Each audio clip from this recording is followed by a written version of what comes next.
some people, they don't know what questions to ask, but we're standing here with Mr. Shane Duff here. He is the champion of Cheltenham, but we're in Gloucester right now. Yeah. So this building you have purchased, and I'm going to get the details of it. As he starts explaining, I'm going to be asking the questions that probably you don't know to ask, of how you can find deals like this, fund them as well, even if you've not got any money yourself, and obviously pull off the project so it is a profit producing asset. Yeah, so thank you for letting us be here, and we're just doing a whole site day here. So tell us, what was this and how did you come across it? It was a commercial building, and it was just online on the market like any other building, but the potential is, what can you turn it into?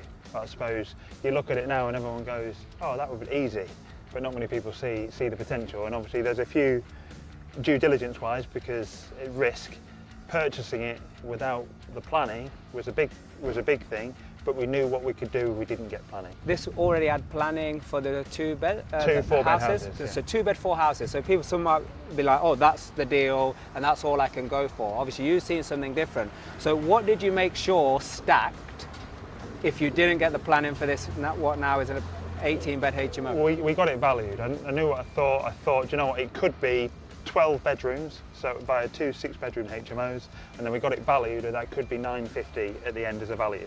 And we're buying it for 250, so I knew we had a gap between 250 and 950, and we just had to make sure that our cost would have been considerably less. Good. But if we were doing that, we weren't doing the 3-story extension, and we weren't doing the loft extension. Yeah, so cost, but you made sure that exit worked just in case you didn't get the 18 bed. Yes, fallback, risk aversion. Brilliant. Okay. Risk management. So then we fast forward a little bit. Yeah. You did get planning. Yeah.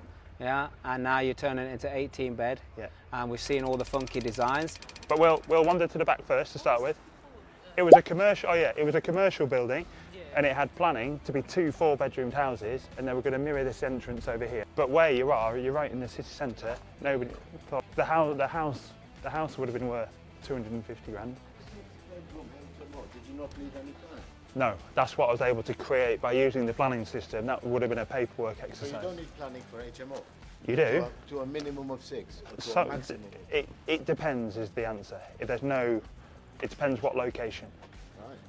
But yeah, so what we got here, we had a small extension on the back, but then we turned like that, there's 25 or 26 square metres, and we just got a kitchen, and then that's another kitchen at the top, but the one at the top is a bit smaller, and then we've got another kitchen in that window that's open. So we'll pop in. So for 18 rooms, you got 3 kitchens?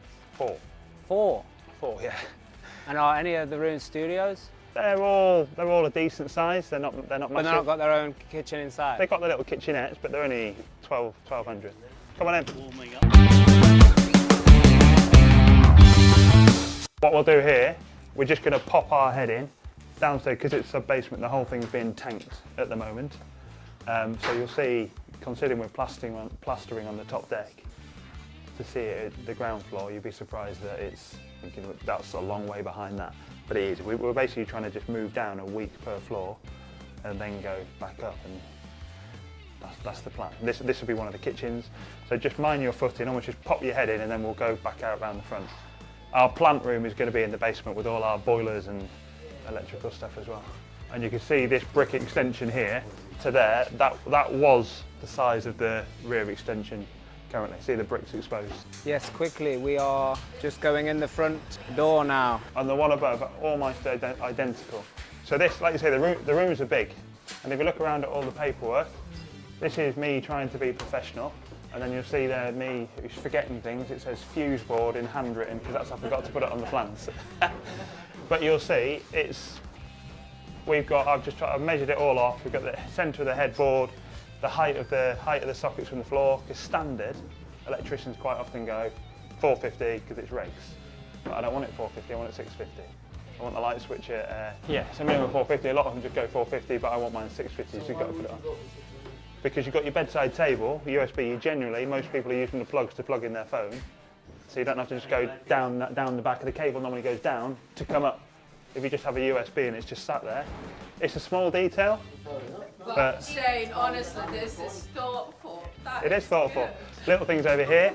The socket on the desk is 900 for the same reason. But in here, this is where our little kitchenette tea station is going to be. So what we generally have, we always create a space which is 1200. 1200, and what you've got is essentially this. You've got your sink, your fridge, your microwave, and your cupboard. 1200 is fine. So you've got a little sink that's maybe 500 with a 150 ml drainer. It's big enough, gives you enough of a worktop. They don't need any more. Integrated microwave costs more.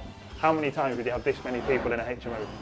But what I'm saying is that if you have a little wander around this floor, you've got 4 floors that are the same. 3 floors that are largely the same. In here, we built in here, which are, when you come up the top of the stairs, this is where our washing machines and dryers will go. Because as we come out, do you remember we had a unit downstairs, like the 7-bedroom downstairs? They need washing machines and dryers downstairs, but then upstairs. So we've created this space here, and this is all where all our service runs will go. But regarding, someone was just asking me there the cost of the job. We had a bit of an issue. We split the job into 2 to start with. Because it's heavy construction works, we thought let's get a contractor in to just do the shell of the building. But we never quite finished because that contractor went into administration. So we were £40,000 away from finishing that. So but it caused us like a 6 to 8 week delay. And we knew Ricky anyway, and we had another project going on over the road, and that's our own team. So we've got 2 projects going on, and we've essentially got 2 teams. 1 team working here, 1 team working over there. Because I thought if we shared the team across the 2 projects, you just lose time. And this, we're trying to make up time. So Ricky, in fairness to him, I said to him, when I was like interviewing him, are you capable to do this? I said, why are you even in Cheltenham? And he goes, well, he showed me the project that he did. I went, oh yeah, I know it. And I thought it was a big grade 2 listed building, 11 luxury flats. I was like, okay. And he went, and then I demolished the building at the back 5 stories and built 68 flats. I was like, oh. And then there's some real statement pieces in Cheltenham that he's led. Anyone heard of Julian Dunkerton? Yes. So 131 in Cheltenham. Like he did all of that with it's a wedding venue, hotels, bars, and like his CV is incredible. So coming in here, but he said this is probably more complex than doing anything because there's so much structural stuff. But what he did, when he came in, he found more problems than we even knew that we had. So this is Ricky. So it might be the typical thing saying, right, any questions, and no one will ask one. Yeah. Ricky, I've just told him how you came in. Ricky was actually involved in this project right at the start, and then Ricky disappeared. And we were like, where's he gone? But he obviously knew the writing was on the wall for the contractor. But he's come back in, and obviously he's helping us identify the problems that we had. Just to set a little bit of context, and some of these guys, like, they've done a few projects, and, they've done, but some of them are quite new and doing some. Well, what would you say that these guys would need to look out for, other than what you just mentioned? It's project management, really, and it's the experience, So if it's a new project and you haven't got that experience and input at the start, that's what you need at the very beginning of the project. So, like, what questions could someone... I mean, look, it's endless, and I know it could go everywhere, but what are some basic questions that people could say to, like, the wall's not being pulled over my eyes or whatever? Again, you've got to have someone in a position who's got the experience to look at with an architect and a structural engineer and say, that's not right, we can do that differently. Yeah, this is a good point, because a lot of people, they try to do it without a project manager, thinking, oh, I could save a 10 or a 15%, whatever they're charging. But like, well, okay, you might save that at the front end, but then at the back end, you could... You spend at least double at the other end on errors and mistakes. And just daily issues, as you're going through the site and the project itself. So what's your timeline to finish, Ricky? Middle of October. Love it how he keeps asking that there. He's asking everyone just to make sure. So people get really worried when problems happen and they think, oh, too good to be true. Oh my God, it's a problem. I thought it was going to be straightforward, but like basically this job is just solving problems. That's all. And as soon as you get your head into like, there's just going to be consistent problems. How do I solve it? I don't know if you have a saying, but like my old, in a software business, my old partner, he used to say, it takes 20 hours for a surgeon to learn how to take an appendix out, but it takes 20 years to learn what to do when something goes wrong. That's it. You have any similar saying for them? Solutions, not problems. You have a similar saying? Solutions, not problems. You just got to get over them and not stop things from happening. There's problems all the time. It's all the time, especially in this industry. Late deliveries, people not coming into work. That alone, and then you're back to like the design of everything. It's never set in stone what you're building. Even new builds, you think you got the drawings you stick a bucket in the ground, everything's changed That's it. straight away. Yeah, Ground might be you just got to move in the right direction. That's really. right, Yeah. So obviously we've got a good example of a job being put back on track, you keeping it, moving and stuff. Like, what should people look out for? Because a lot of builders over the last few years, they're going bust, going into administration, they overload themselves, they can't Yeah. finish. Like, how do we make sure that people don't fall for it? It's hard to answer, isn't it? It's kind of the impossible question, isn't it, on how to not let that happen. It's probably seeing things, isn't it? Like straight away this morning, Ricky and I discussed, because straight away he's thinking about, well, I need to know what doors you're putting on. So I got tasked with, get out there, get the best prices for the doors. And as I'm driving here this morning, he's gone, what doors are we having, mate? He's catching me before it becomes a problem. So obviously if you've got people coming down then having to go back up, Ricky ultimately wants to close off a floor at a time, keep people following each other so they're not in each other's way. And a big thing that I thought was quite interesting talking to Ricky was, I'm like, you say you're going to get it done, but there doesn't seem loads of people here. He said, you can't have too many, he says they talk to each other. If they talk to people, they're not as efficient, they like having a bit of a chat. And like from regard to people management thing, I'm like, God, some of them, they're a bit... He went, they're blokes on building sites. Their default is, he went, you give them a bit of a tickle. Was it a Monday? Good. They start like this on Monday and they're like this on Friday. Any day when I go home. Normally the other way around. Huh? Normally the other way around. Is it? Well, it depends if they're a hard worker or they're just looking for the weekend. Yeah, so let's talk about funding then. Yeah, so obviously this is not your first deal. We've been working together, you've been in real life since 2018. I know you've been doing loads of deals with none of your own money. Are you using your own money now, or is it still being funded by other investors? Yeah, still by other investors. And the good thing about this one, we've actually got, there's just two people. They didn't fund the whole purchase price. So they gave us 60% of the purchase price, but then they're giving us the whole of the build cost. Wow. So every month we give them an expected cash flow of what we're due to spend.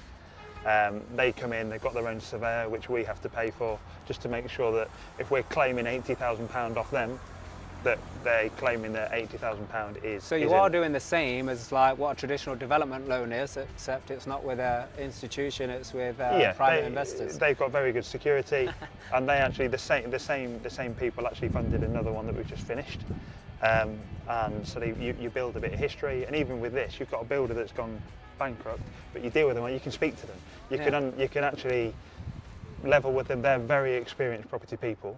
They've got property everywhere, and they know what they're doing, and it's quite a kudos really that they're willing to loan us. So people struggle with this funding, who's going to lend me deal. So let's just like rewind back to the first deal that you got private investors, because everyone starts somewhere, right? Yeah. It's like, it might be easy to say, oh, Shane's done over £20 million worth of deals, of course people invest in him, but what about the first deal?